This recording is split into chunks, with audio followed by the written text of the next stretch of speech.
आपने कभी सोचा है कि अगर साक्षात अहंकार और क्रोध एक विशाल बैल का रूप लेकर आपके सामने आ खड़ा हो तो क्या होगा?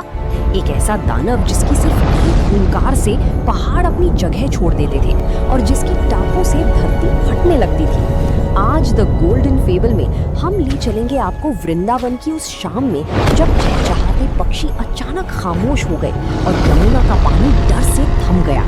आखिर कैसे नन्हे कान्हा ने बिना किसी अस्त्र के उस पहाड़ी जैसे दानव का घमंड चूर किया? चलिए जानते हैं इस दिव्य लीला का रहस्य। वृंदावन, जहाँ की हवाओं में प्रेम घुलता था, सूरज ढलने को था और आसमान में नारंगी और सुनहरी छटा बिखरी हुई थी। ग्वाले अपनी गायों को चराकर वापस लौट रहे थे। कान्हा अपनी बांसुरी बजाते हुए सबसे पीछे चल रहे थे।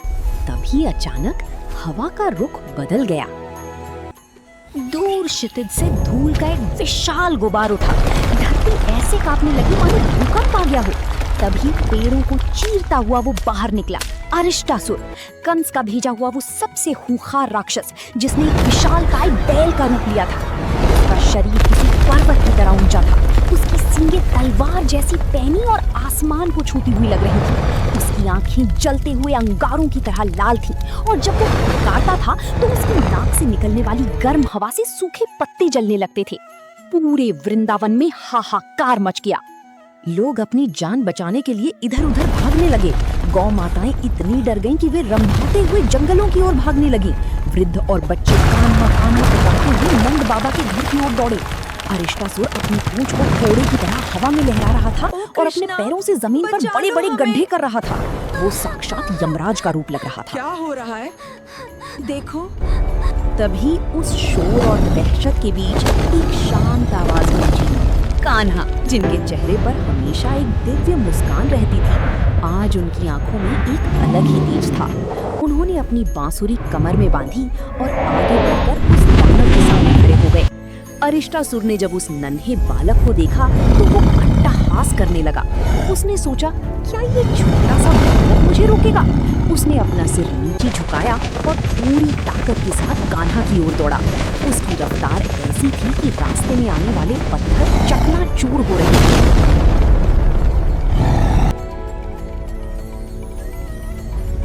जैसे ही बैल कान्हा के करीब पहुंचा, कान्हा ने बिजली की फुर्ती से उसके दोनों विशाल सींगों को अपने कोमल हाथों से पकड़ लिया। ये दृश्य ऐसा था मानो किसी ने चलते हुए तूफान को मुट्ठी में कैद कर लिया हो। कान्हा ने उसे पीछे धकेलना शुरू किया। दानव ने अपनी पूरी शक्ति लगा दी। उसके शरीर से पसीना बहने लगा, उसकी सांसें फूलने लगी, लेकिन कान्हा अपनी जगह से एक इंच भी नहीं हिले। फिर कान्हा ने उसे हवा में गोल गोल घुमाया और दूर पटक दिया, लेकिन अरिष्टासुर फिर उठा। उसका क्रोध अब 7वें आसमान पर था।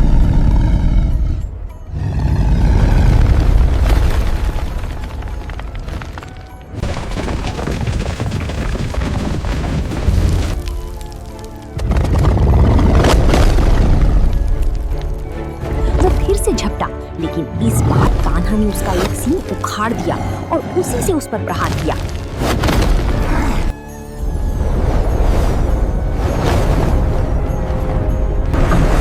अभिमानी दानव धरती पर गिर पड़ा और उसके प्राण पखेरु उड़ गए।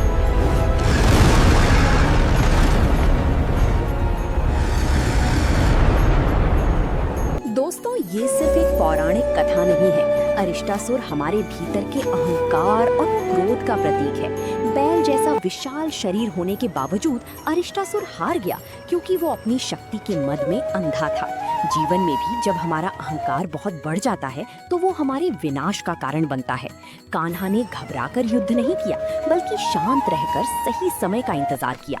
मुश्किल समय में घबराने के बजाय शांत रहकर ही हम बड़ी से बड़ी संकट को हल कर सकते हैं।